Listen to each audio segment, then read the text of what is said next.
Focus overnight has been to find survivors, and some have been pulled from the rubble, but no one is quite sure how many more are trapped in broken buildings. Until we've got the search and rescue teams in place and systematically go through each building, we won't get an idea of how many people are missing and unaccounted for. 73 Australian rescuers have arrived in the city this morning. Another plane load will arrive later today. I'm hoping that we'll be able to expand the numbers of building covered, but also we've got to be very careful about not getting our own people or any of the teams completely exhausted to where they become either useless or a risk to themselves.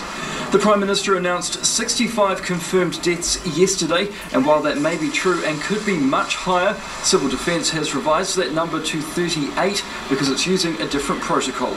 The difference in the number comes about because the police need to obviously do the victim identification and notify next of kin, so the number that they've completed through that process is 32. But they must know, excuse me, how many fatalities there are, notwithstanding whether or not they've actually identified who those people are. The process we're using is to adopt the normal police process, which is to make sure that people are properly identified so that we don't get it wrong in terms of notifying next of kin.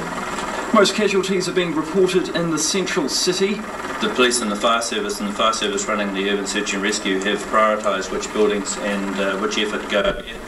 Obviously the requirement is probably more than the number of teams available to cover, working well to try and do as much as they possibly can, and the assistance from the Australians this morning will be well received.